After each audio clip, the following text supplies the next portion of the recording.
नमस्कार दोस्तों, स्वागत है आपका हमारे यूट्यूब चैनल डेली न्यूज पर।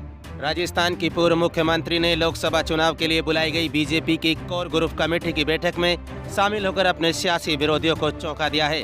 अब तक बीजेपी की बैठकों से दूरी बनाई हुई थी वसुंधरा राजे।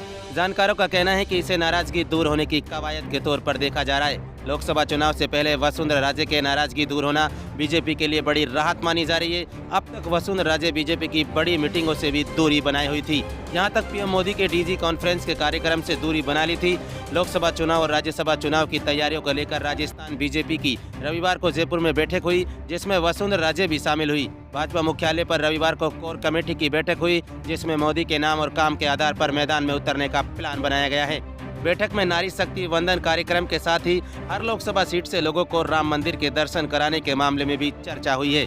बैठक में पूर्व मुख्यमंत्री वसुंधरा राजे का आना चर्चा का विषय रहा। राजे पिछले कई दिनों से लगातार बैठकों से नदारद थी। हालांकि विधानसभा सत्र के दौरान भी वे एक दिन विधानसभा पहुंची थी। बैठक के बाद भी राजे कुछ देर कार्यालय रुकी और फिर यहां से अपने आवास के लिए रवाना हो गई।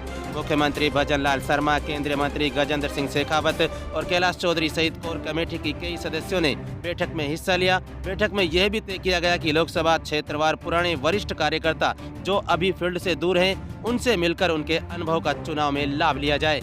राजस्थान में सत्ता परिवर्तन के बाद से ही वसुंधरा राजे की नाराज होने की खबरें आती रही है। वसुंधरा राजे ने मंत्रिपरिषद के विस्तार में शामिल नहीं होकर अपनी नाराजगी जाहिर कर दी थी। हालांकि वसुंधरा राजे कभी खुलकर अपनी नाराजगी जाहिर नहीं की। वसुंधरा राजे के नाराज होने की खबरों के बीच हाल ही में सीएम भजनलाल शर्मा ने राजे से उनके आवास पर मुलाकात की थी। दोनों नेताओं के बीच करीब 20 मिनट तक बात हुई। माना जा रहा है कि सीएम से मुलाकात के बाद से ही वसुंधरा राजे की नाराजगी दूर हुई है। जानकारों का कहना है कि वसुंधरा राजे राजस्थान बीजेपी की बड़ी नेता है। ऐसे में उनकी नाराजगी दूर होने से बीजेपी को लोकसभा चुनाव में फायदा मिल सकता है।